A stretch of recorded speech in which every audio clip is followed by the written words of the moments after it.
하나님 말씀 창세기 1장 1절부터 12절인데요. 오늘은 교독을 저와 함께 하겠습니다. 성경 말씀을 다 찾으셔서 창세기 1장 1절에서 12절 말씀 저와 함께 말씀을 읽겠습니다. 창세기 1장입니다. 태초에 하나님이 천지를 창조하시니라.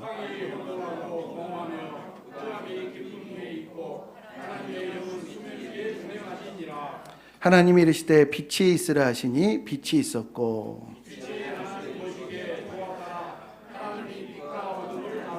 하나님이 빛을 낮이라 부르시고 어둠을 밤이라 부르시니라. 저녁이 되고 아침이 되니 이는 첫째 날이니라.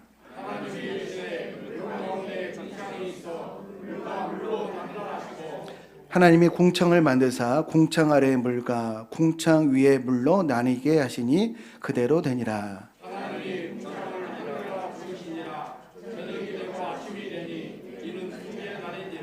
하나님이 이르시되 천하의 물이 한 곳으로 모이고 묻히 드러나라 하시니 그대로 되니라.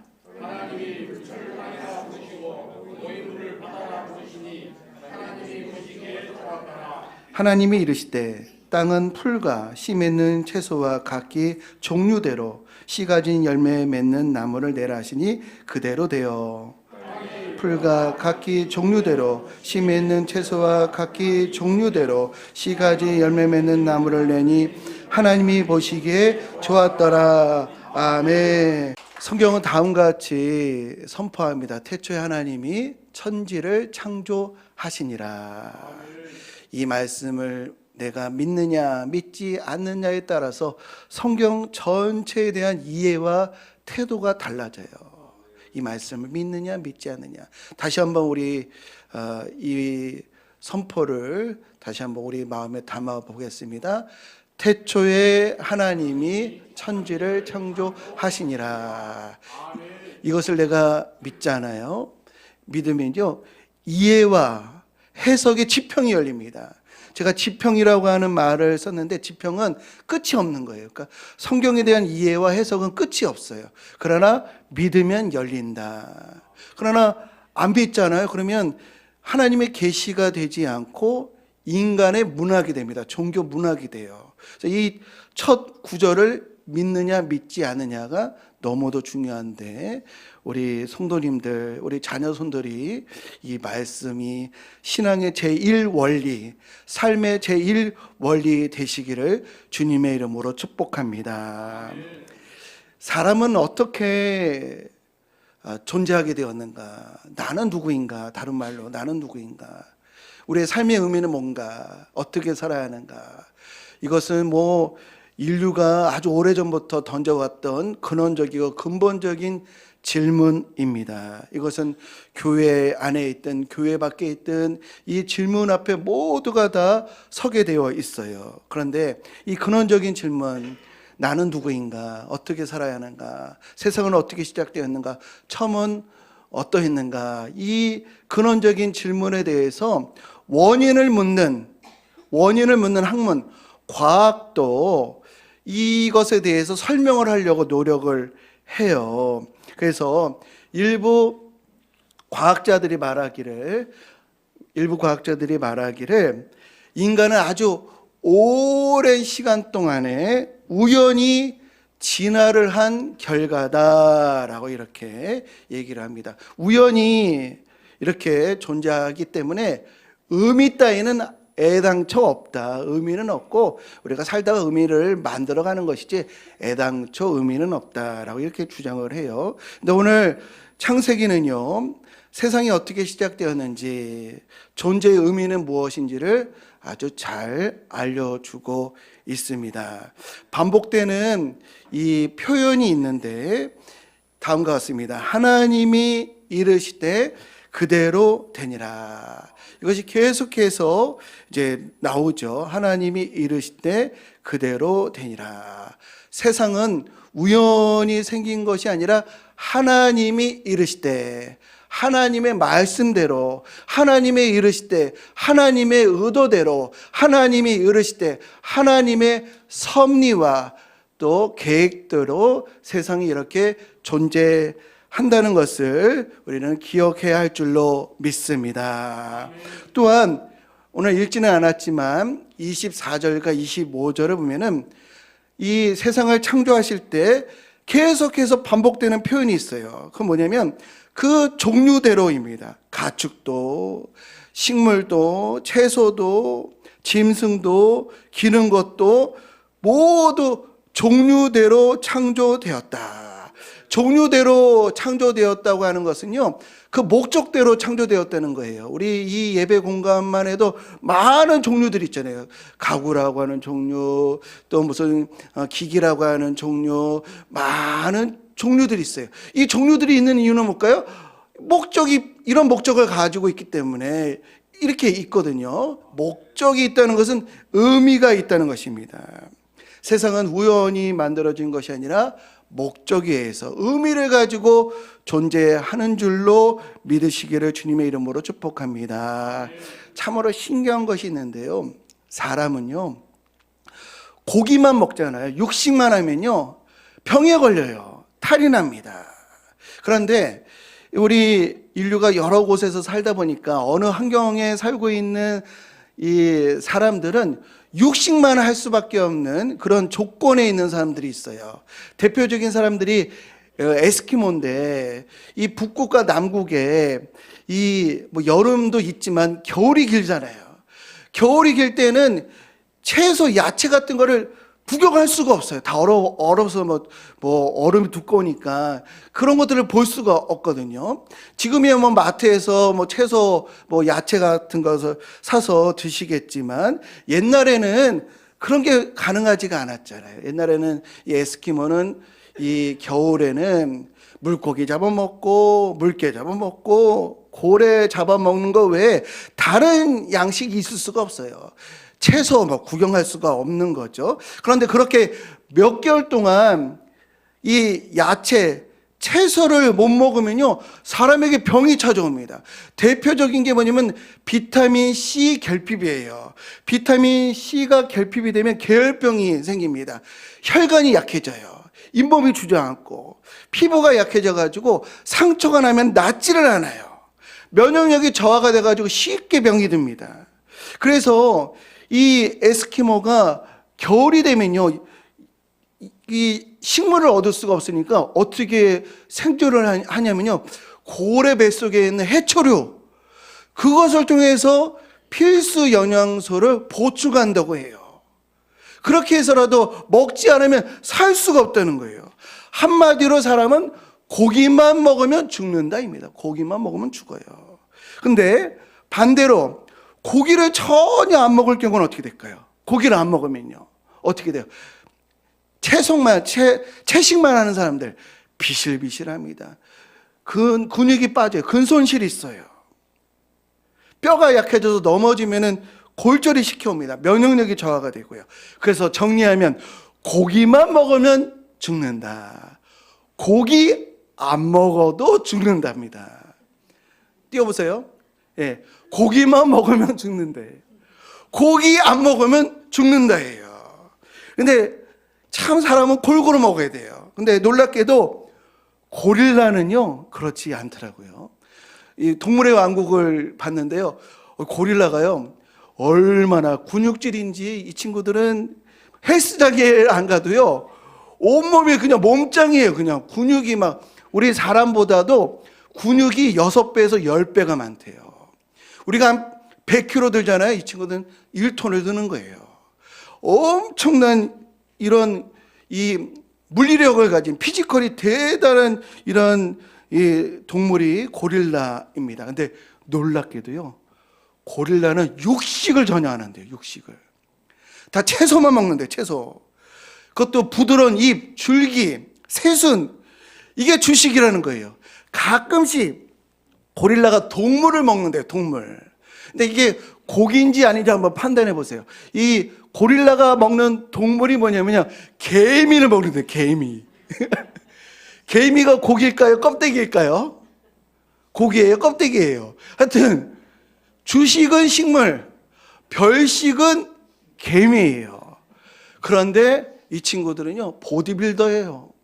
우리가요, 근육을 키우려면요, 얼마나 노력을 하셔야 되는지, 우리가 뭐, 이렇게 아령 같은 거를 들면은, 이렇게 딱딱해지면, 나 근육 생겼나 보다라고 생각하는데, 피가 몰려서 그렇죠. 근육 생기는 것은 보통 일이 아니에요. 단백질 먹고 꾸준하게 운동을 해야 근육이 생기는 거예요. 근데 이 친구들은 식물만 먹는데도 그냥 보디빌더예요. 그냥 몸짱이에요. 어떻게 그런가? 어떻게 야채만 먹고 그럴 수가 있는가? 우리가 즐겨 먹는 우유 있잖아요. 우유는요, 7대 영양소가 고루고루 있다고 합니다. 단백질, 지방, 탄수화물, 칼슘, 인, 여러 가지 이 미네랄, 비타민들이 이렇게 있다고 해요. 그래서 우리 아기들에게 분유를 먹이는 것이죠. 그런데요, 이 완전 식품에 가까운 자연 식품인데, 그런데 이 우유를 우리가 어디서 얻죠? 소로부터 얻습니다. 근데 소는 놀랍게도 뭐만 먹죠? 풀만 먹어요. 이 친구들은 어떻게 풀에서 이 모든 영양소를 추출해내는가? 풀 드셔본 적 있으세요? 얼마나 이 거칠고 맛이 없고 질기고, 이 친구들은 양념도 없이 그냥 풀을 먹어요. 얼마나 심심할까요? 그런데 이 풀들에서 영양소들을 합성하고 추출해낸다는 거예요. 이것을요, 사람이 인위적으로 한다고 하면, 이게 기적이구나, 이것을 발견하게 될 것입니다. 진화론자들이 주장하기를 이 생존에 유리하게 진화되었다, 그들의 주장과 같다고 한다면 모든 동물들이 왜 소 위장처럼 이 진화를 하면 좋을 텐데, 모든 존재들이 이 고릴라의 가성비대로 진화하면 좋을 텐데, 그런데 보면요, 특화된 영역에 딱 맞게끔 그렇게 동물들, 모든 존재들이 생태계의 한 퍼즐을 이렇게 맞추고 있는 것을 볼 수가 있어요. 왜 그럴까요? 그 이유는 그 종류대로, 그 목적대로 만들어졌기 때문인 줄을 믿으시기를 주님의 이름으로 축복합니다. 우리 사람은요, 참 편식을 하면 안 되고요, 골고루 섭취하지 않으면 약해져요. 원푸드 다이어트 하면 어떻게 되죠? 비실비실해져요. 왜 이럴까요? 왜 이렇게 까다로울까요? 이거 참 생존에 불리한 것이거든요. 왜 고기만 먹으면 안 되고 고기 안 먹으면 안 될까요? 고기만 먹어도 안 되고 고기 안 먹으면 안 돼요. 왜 그럴까요? 그 이유가 성경에 있어요. 창세기 9장 한번 찾아보실게요. 이것은 성경 한번 찾아봐야 딱 기억에 남기 때문에 이거 좀 이따 띄우고 창세기 9장 한번 찾아보세요. 성경을 딱 찾아가지고 인상 깊게 봐야 우리 내리에 남아요. 창세기 9장 1절부터 3절, 우리 성경이 없는 분들을 위해서 스크린에 띄우시고 우리 성경 한번 같이 1절부터 3절 한 목소리로 같이 읽겠습니다.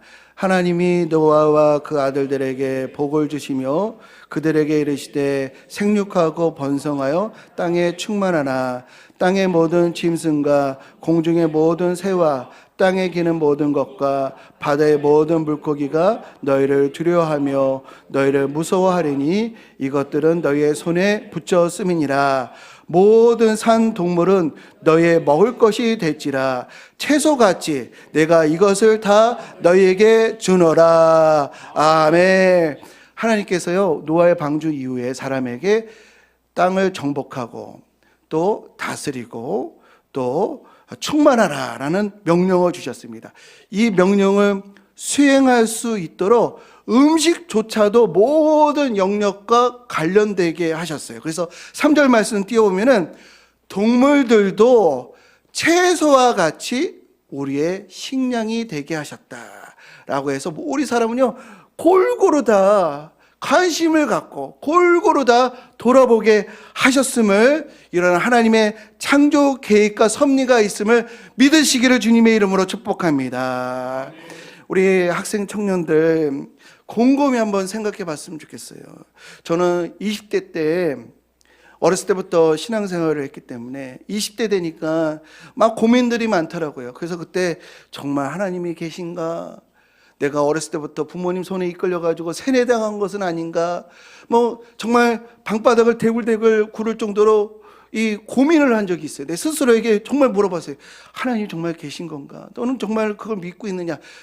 저한테 스스로에게 이렇게 깊게 물어봤는데, 그때 제가 20살 초반에 하나님이 계시다라고 확신 있게, 명백하게 내가 확인을 못 하겠더라고요. 왜냐하면 기적을 본 것도 아니고 하나님을 환성으로 본 것도 아니고 음성을 들은 것도 아니니까 하나님이 있다고 내가 명백하게 인정할 수는 없었으나, 그러나 제가 아무리 곰곰이 생각해, 모든 것을 제 그 상황에서 곰곰이 생각해 봐도 하나님이 없다고 단정할 수는 없더라고요.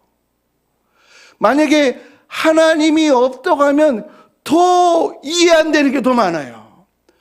더 설명 못하는 게 수없이 따라와요. 물론 하나님이 있다고 했을 때 인생에 수수께끼가 많이 있긴 하지만, 없다고 했을 때 총체적인 의미의 공백에 빠진다. 좀 어렵게 제가 얘기해서 총체적으로 의미가 다 사라져버리는 그런 것들을 제가 생각하게 되었어요.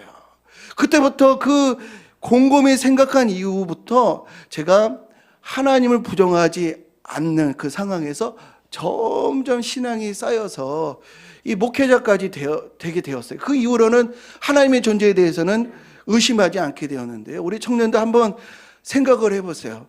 이 실제에 부합하고 세상의 모든 현상을 정확하게 설명해 주고 내적으로 일관성 있고 조리에 맞는 설명이 무엇인가, 그걸 한번 찾아야 해요. 이게 인생의 책임이에요. 의무예요. 세상에 대한 여러 가지 궁금증을 설명해 줄 수 있는 것이 무엇인가. 그런데요, 우리가 창세기 1장 1절 말씀, 태초에 하나님이 천지를 창조하시니라, 이 말씀을 믿고 성경을 보면요, 처음부터 마지막까지 알파에서 오메가까지 존재의 이유와 존재의 목적에 대해서 성경에서 그 해답을 찾아갈 수 있게 되는 줄로 믿습니다. 성경에서 선포하듯이 모든 종류는 다 그 종류대로 그 목적대로 창조하셨다고 하는데, 오늘 1장 26절에 보면은 창조의 흐름이 완전히 달라지는 지점이 있어요. 창조의 그 설명이 완전히 달라져요. 그건 뭐냐면은 1장 26절에 보면은 하나님이 이르시되 우리의 형상을 따라 우리의 모양대로 우리가 사람을 만들고 라는 말씀이 있습니다. 우리의 형상을 따라 우리의 모양대로, 이렇게 이 다른 피조물에게는 없는 이 표현이 등장한다는 거예요. 우리 사람은 우리 하나님의 형상에 따라. 이것은 다른 동물들보다 우리는 더 월등하다라는 의미가 아니고 질적으로 다르다는 거예요. 우리는 가장 발달된 동물이 아니라 하나님의 형상으로 만들어진 존재임을 믿으시기를 주님의 이름으로 축복합니다. 하나님의 형상이라고 하는 것은 외모가 닮았다, 우리 지능이 높다, 이런 의미가 아니에요.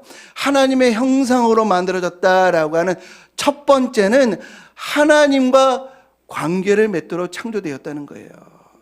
우리 하나님이 없으면 다른 것으로 채웁니다. 모든 사람이 다 그래요. 쾌락을 채우든지 다른 것을 채우든지 그렇습니다. 하나님과의 관계를 통해서 메꿔지는 게 있어요. 하나님과의 관계를 통해서 우리는 기도할 수 있고요, 하나님을 찾게 되고 하나님이 부르실 때 응답할 수 있는 존재가 바로 우리 사람인 줄로 믿습니다. 두 번째, 하나님의 형상으로 창조되었다라고 하기에 우리 사람은 존엄한 것입니다. 우리 사람이 존엄한 이유는 그가 성공해서, 그가 똑똑해, 그가 성취해서 그래서 존엄한 것이 아니고요, 하나님의 형상으로 지음받았다라고 하는 그 사실 때문에 존엄한 거예요. 그래서 병들어도 존엄한 것이고요, 나이 들어도 존엄한 것이고요, 아무 쓸모없는 것처럼 보이는 꼴뚱이어도 그는 이 모든 것보다도 존귀하고 존엄한 줄로 믿습니다. 이 창조의 절정에서 하나님이 다음과 같이 말씀하십니다. 31절에 보니까 1장 31절에 하나님이 지으신 그 모든 것을 보시니 보시기에 심히 좋았더라. 세상을 만드시고 후회하지 않으셨어요. 아이고 잘못 만들었구나 말씀하지 않으시고 심히 좋았더라. 인간의 죄로 창조 세계가 실추되긴 했지만 이 세상은 좋고 아름다운 것이고 우리 모든 우리 성도님들은 하나님의 최고의 걸작품이라고 하는 것을 기억하시기를 주님의 이름으로 축복합니다. 하나님 우리에게 이렇게 말씀하십니다. 너희는 우연이 아니다. 너희를 향한 선한 계획과 뜻이 있다. 무엇 하나 우연, 실수가 없다. 너희는 내 형상으로 지음받은 존귀한 자이다 라고 하는 주님의 음성을 들으시는 우리 모두가 되어야 하겠습니다. 앞에서 제가 언급한 근원적인 질문 두 가지, 나는 누구인가? 그리고 두 번째, 우리는 어떻게 살아야 하는가? 삶의 의미, 목적이 무엇인가? 첫 번째, 나는 누구인가? 라는 것을 제가 이제 지금까지 설명드린 것인데요. 나는 누구인가? 나는 누구인가 어떻게 알 수 있을까요? 거울 보면 알 수 있을까요? 뭐 돋보기로 나를 이렇게 보면 알 수 있을까요? 현미경으로 우리 각자의 신체를 해부해 가지고 이렇게 분석하면 알 수 있을까요? 우리 나는 누구인가는 결코 객관적으로 과학적으로 알 수가 없어요. 만약에 나를 관찰한다고 하면요, 나를 관찰하는 나는 누구인가라는 질문이 또 따라와요. 나를 관찰하는 나에 대해서 생각하는 그 나는 도대체 뭔가라고 하는 것이 계속 후퇴하게 되어서 결코 과학적으로 객관적으로 자기 자신을 알 길이 없어요. 오로지 우리 자기 자신은요, 관계를 통해서 알 수가 있어요. 관계. 우리가요, 집에 들어갔을 때 나를 반겨주고 나를 기뻐하고 나를 사랑하는 사람들로 인해서 나는 유일한 존재구나. 나는 다른 사람들과 대체할 수 없는 존재구나. 제가 우리 딸내미가 이제 졸업을 해가지고 고등학교 졸업식을 갔는데요. 딸만 보여요. 딸만.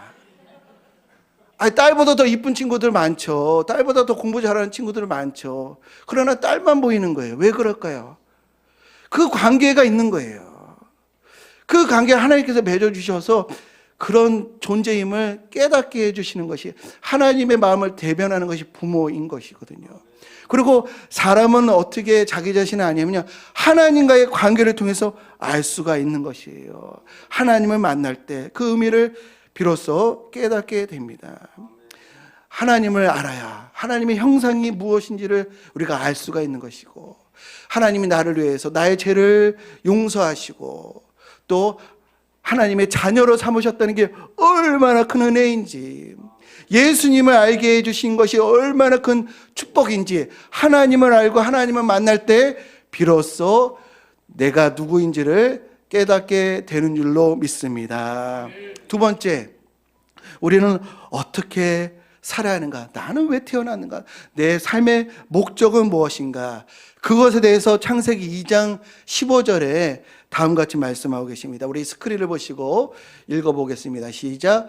여호와 하나님이 그 사람을 이끌어 에덴 동산에 두어 그것을 경작하며 지키게 하시고, 여기서 경작하며 지키라라고 하는 것은 농사 지으라는 의미가 아닙니다.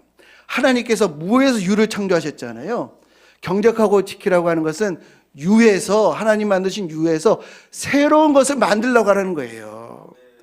제2의 창조를 하도록 우리를 지으셨다는 거예요. 제2의 창조. 창의적으로 하나님의 일에, 창조적인 일에 동참하라고 우리를 만드셨음을 우리는 기억해야 할 줄로 믿습니다. 성도님들 정말 그렇잖아요. 동남아시아 가보셨을 겁니다. 또 중동이라고 하는 나라 지역을 아실 겁니다. 북극이라든지 사막이라든지 누가 관리하고 누가 지키느냐에 따라서 동남아시아, 똑같은 동남아시아인데 어떤 것은 사람들이 살만한 곳이에요. 근데 똑같은 동남아시아하고 똑같은 중동인데 어느 곳은 빈곤하고 폭력이 난무해요. 누가 경작하고 누가 지키느냐에 따라서 동일한 조건이지만 결과가 달라요. 왜 그럴까요?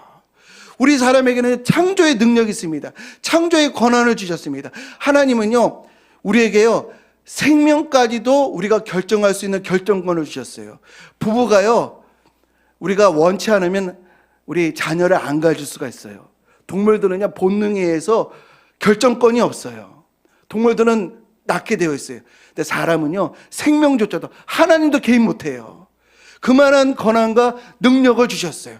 그리고 우리 사람은요, 가정을 행복하게 할 수도 있고 불행하게 할 수도 있어요. 사회를 건강하게 할 수도 있고 부패하게도 할 수도 있어요.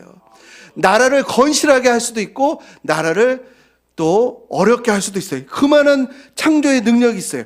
이렇게 경작하고 지켜서 하나님 이 땅을 만드시고 심히 보기에 좋았더라. 그것처럼 외적으로 내적으로 하나님의 창조 사역에 동참해서 보기에 좋게끔 우리의 가정, 우리의 직장, 주변을 보기에 좋게끔 만들려고 하는 그런 삶의 목적을 우리에게 주신 줄로 믿습니다. 예전에 이런 애니메이션 본 적이 있으실 것입니다. 나무를 심는 사람이라고 하는 이 소설인데요. 프랑스 소설가 장 지오노의 대표작인데, 이 화면 좀 띄워보세요. 예, 이 나무를 심는 사람, 이제 이분이 이 1895년에서 1970년생이세요. 근데 이분이 1, 2차 세계대전을 다 경험을 했어요. 1, 2차 세계대전을 통해서 사람이 이렇게 사악할 수 있구나 하는 것을 봤을 거 아니에요.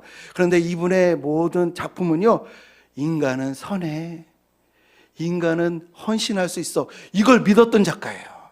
그래서 이분의 대표적인 작품이 나무들을 심은 사람이라고 하는 건데, 1953년에 쓴 이 소설인데, 이게 1987년에 애니메이션으로 만들어져 가지고 많은 사람들에게 공감을 받고 이제 많이 통용이 돼서 보신 적이 있으실 텐데, 우리 청년들은 태어나기 전에 만들어진 거라 거의 본 일이 없을 것 같아서 오늘 제가 30분짜리를 6분으로 줄여가지고 오늘 이 내용을 우리 자녀 세대들에게 또 이제 전해주고 우리 청년들에게도 볼 것으로 오늘 좀 보려고 하는데요. 이 내용을 보면은 어느 마을에 갔더니 완전히 거기는 정말 어두워요. 막 풍요롭지가, 모든 것이 다 정말 열악해가지고 사람들이 막 미치고 막 자살하고 이러는 것인데, 한 사람이 끊임없이 경작하고 지켜내어서 지옥 같은 곳을 천국과 같은 곳으로 바꿨다고 하는 이런 내용입니다. 잠시 보도록 하겠습니다.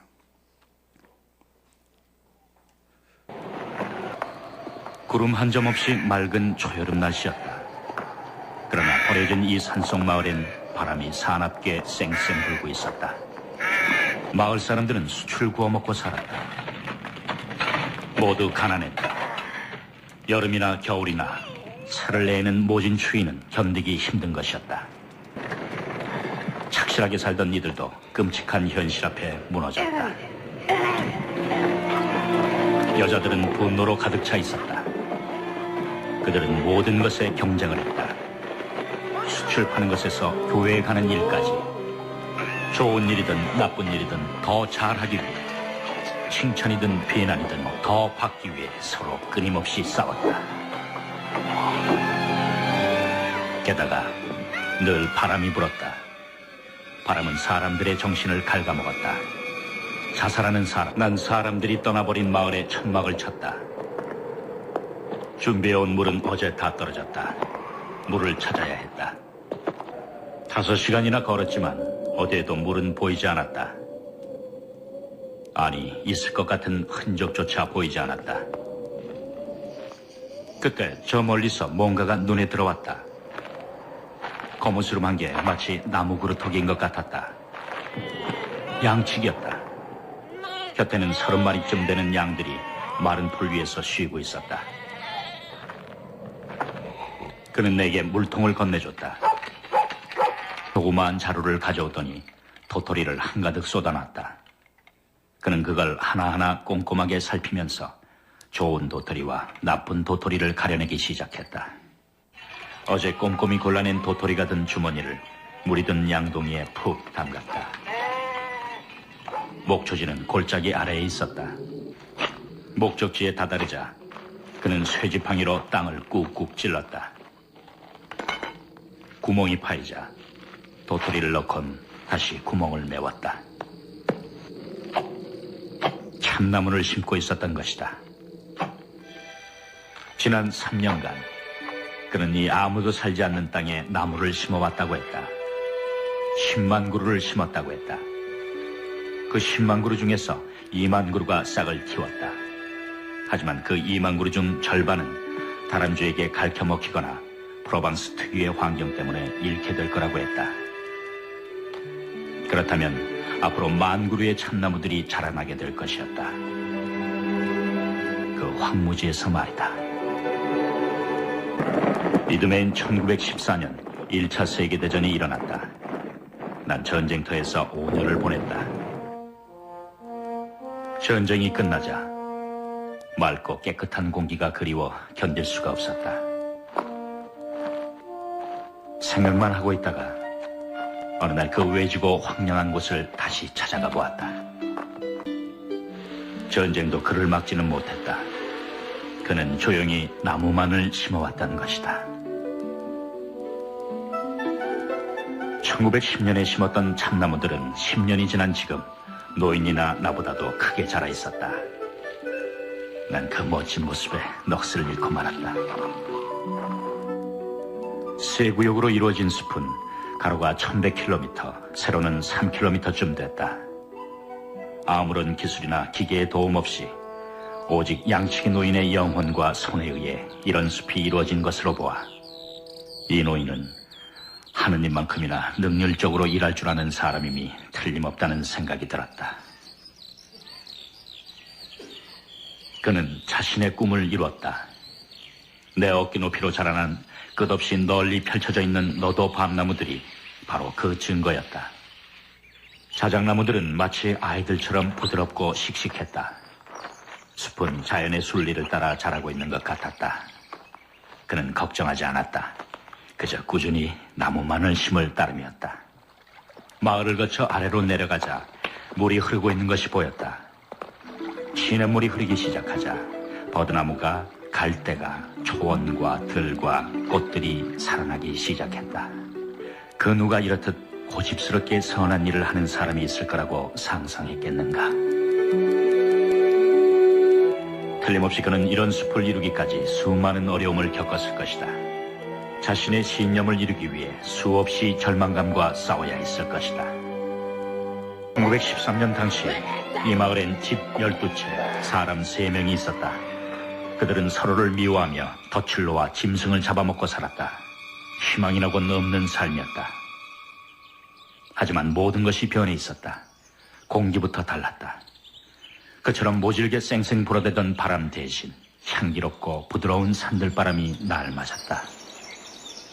물소리 같은 소리가 산봉우리 쪽에서 들려왔다. 숲속에서 나는 바람소리였다. 그런데 더욱 놀랍게도 진짜 물소리가 들려왔다. 물이 흘러내리도록 마을 사람들이 만들어 놓은 샘터였다. 새로 칠한 집들 주위엔 갖가지 야채와 꽃들이 골고루 가지런히 심어져 있는 정원들이 있었다. 산비탈 맨 아래쪽엔 호밀과 보리가 가득 자라고 있는 조그만 들판이 보였다. 산골짜기 사이론 파릇파릇한 풀밭이 보였다. 비싼 땅값 때문에 평야지대에서 옮겨온 사람들이 마을에 젊음과 활기, 모험심을 가져다 주었다. 거리마다 소박한 시골 생활의 맛을 알게 된 사람들의 건강하고 티 없는 웃음소리가 가득했다. 옛날부터 이곳에 살아왔지만 지금은 새 사람처럼 달라진 마을 사람들과 새 이주자들까지 합치면 10,000명 이상의 사람들이 엘자르 부피의 덕분에 행복을 되찾은 것이었다. 자신의 영혼과 몸 밖에는 아무것도 없었던 한 남자가 그 황량했던 대지를 이런 약속의 땅으로 바꿔놓은 걸 생각하면 그의 인생은 너무나도 멋진 것이었다. 이 모든 걸 가능케 한 그의 신념과 인내, 그리고 아낌없는 영혼을 생각할 때마다 내 가슴은 그 노인을 향한 말할 수 없는 존경심으로 가득 차오른다. 그는 오직 10만이 해낼 수 있는 일을 스스로 해냈던 것이다. 예, 영혼과 육체만 있었는데 많은 사람들을 행복하게 해줬다. 이건 다 우리에게 마찬가지입니다. 어린아이든 우리 어르신이든 우리에게 주어진 환경에서 이것을 변화시킬 수가 있습니다. 경작하고 지켜나갈 때 우리 가정을, 우리 자녀들에게 놀라운 행복의 길로, 하나님 만나는 길로 인도할 수 있게 될 줄로 믿습니다. 이 창조 사역에 동참하도록 우리에게 삶의 의미와 목적을 주셨는데요. 하나님을 알아야 나의 존재 이유를 알고 하나님을 만나야 삶의 목적을 깨닫게 됩니다. 우리는 우연이 아니라 하나님께서 우리를 만드셨습니다. 제2의 창조자의 사명을 주셨습니다. 우리 모두가 다 자신을 알고 삶의 의미를 발견하여 복 주신 대로 복되게 살아가는 우리 모든 성도님들 되시기를 주님의 이름으로 축원드립니다. 이 시간에 우리 함께 찬양하겠습니다. 이제 하나님 제2의 창조자의 사명을 주셨는데 내가 지금 있는 육체와 영혼을 가지고 경작하고 지켜서 변화시키겠습니다. 행복하도록 이 땅이 우리 주변이 변화되도록 하나님 일을 알 되겠습니다. 이런 마음으로 고백하겠습니다. 시작됐네 주님의 능력이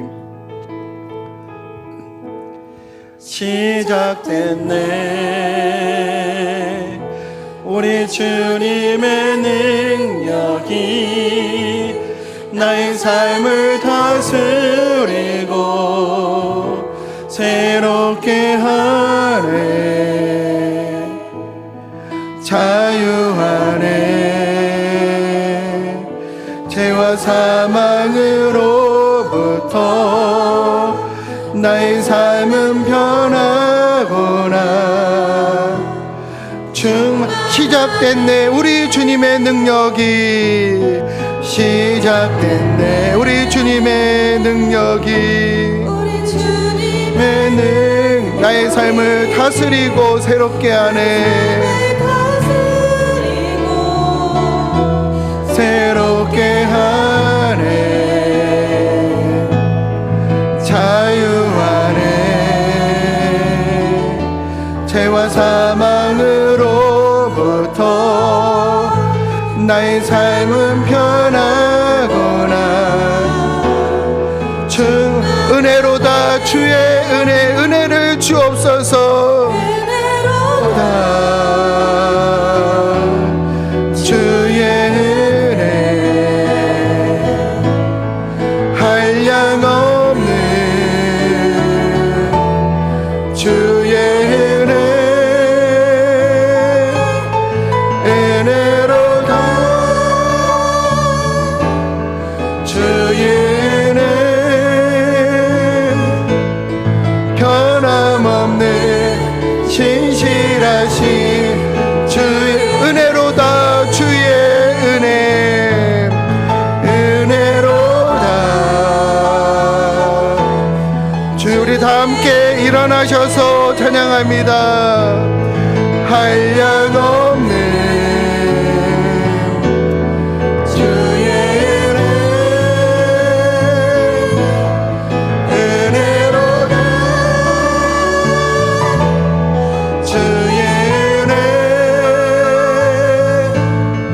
변함없는 진실하신 주의 은혜 이 시간에 우리 함께 기도하겠습니다. 하나님을 알아 나를 알고 하나님을 만나 하나님의 창조 사역에 동참하게 하옵소서. 우리의 자녀손들이 창조주를 기억하고 경외하게 하옵소서. 주의 이름 부르며 함께 기도하겠습니다. 주여, 창조주 하나님께서 우리를 지으시고 우리에게 놀라운 뜻과 계획을 가지고 계심을 하나님 알게 되었습니다. 세상이 우연히 만들어진 것이 아니라 하나님의 뜻과 의도와 선하신 하나님 아버지 주의 섭리 아래 우리가 여기까지 오게 되었습니다. 하나님, 우리의 믿음, 하나님께서 태초에 천지를 창조하셨다라고 하는 것이 우리의 신앙과 삶의 기준 되게 하여 주옵소서. 하나님의 형상대로 만들어 졌사오니 그 복된 그 모습대로 하나님 살아가게 하여 주옵소서. 우리의 가정을 변화시키고 교회를 변화시키고 하나님 직장을 변화시키고 우리의 자녀들을 변화시키고 행복의 길로, 복된 길로, 생명의 길로, 진리의 길로 하나님 이끌 수 있는 저희 부모들 되게 해주시고 우리 청년들이 하나님 지금부터 하나님 아버지 삶의 목표를 세우고 어디서 무슨 일을 하든지 하나님 내가 그것을 변화시키리라, 하나님 의롭게 하리라, 하나님 사람들이 행복하게 되게 만들리라 라고 하는 거룩한 비전을 품는 우리 모두가 되게 하여 주옵소서. 주여, 우리에게 하나님 진리를 채워 주옵소서. 우리가 우연이 아니라 주님의 형상으로 지음받은 존귀한 존재임을 믿게 하시고 경적하고 지키는 사명을 감당하여 선한 창조의 삶을 살게 하여 주옵소서. 이제는 우리를 구속하신 예수 그리스도의 은혜와 천지를 창조하시고 보시기에 힘이 좋았다라 말씀하신 하나님 아버지의 지극하신 사랑하심과 경작하고 지키는 사명을 살아가도록 이끄시는 성령의 교통하심이 내가 어떤 존재인지 어떻게 살아야 하는지를 깨닫고 창조의 이유와 목적을 회복하며 살아가리라 결단하는 성도들 머리 위에, 또한 리트릿에 참여하는 학생 청년들 머리 위에 우리 성도들의 가정, 기업, 삶의 자리, 광석교회와 이 나라 이 민족 위에 이제부터 영원토록 함께 하시기를 간절히 축원하옵나이다. 아멘.